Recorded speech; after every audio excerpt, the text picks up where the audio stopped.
البركة لنا وللمسلمين. كما نهنئ خادم الحرمين الشريفين حفظه الله وولي عهده حفظه الله بهذا التمام وبهذه النعم التي تنعم بها بلادنا. ونسأل الله تبارك وتعالى أن يحفظ الإسلام والمسلمين في كل مكان. وغايات الصوم قد نالها كل مسلم، ومقاصد الصوم قد نالها كل مسلم صام إيمانا واحتسابا، إخبارا بقول الله تبارك وإخبارا عن قول الله تبارك وتعالى: يا أيها الذين آمنوا كتب عليكم الصيام كما كتب على الذين من قبلكم لعلكم تتقون. فقد نال كل مسلم صام نصيبا من تقوى الله بحسب إخلاصه وبحسب يقينه.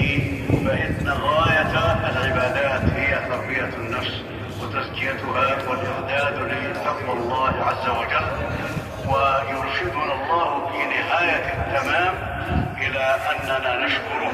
فقال تبارك وتعالى: شهر رمضان الذي أنزل فيه القرآن هدى للناس وبينات من الهدى والفرقان فمن شهد منكم الشهر فليصم ومن كان مريضا أو على سفر فعدة من أيام أخر يريد الله بكم اليسر ولا يريد بكم العسر ولتكملوا العدة ولتكبروا الله على ما هداكم ولعلكم تشكرون.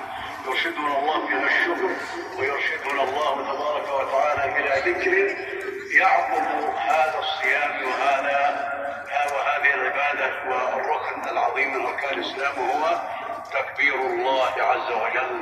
الله أكبر الله أكبر لا إله إلا الله والله أكبر الله أكبر ولله الحمد.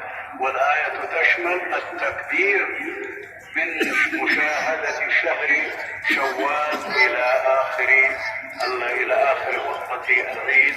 فإن هذا التكبير شرع لخصائص ولحكم ولغايات ولفوائد ومنافع للعباد، منها أن هذا الذكر يذكر في مواطن قلق القلوب وارتباكها وفي مواضع الخوف والشدة كما شرع في الجهاد من عهد رسول الله صلى الله عليه وسلم. ويشرع كذلك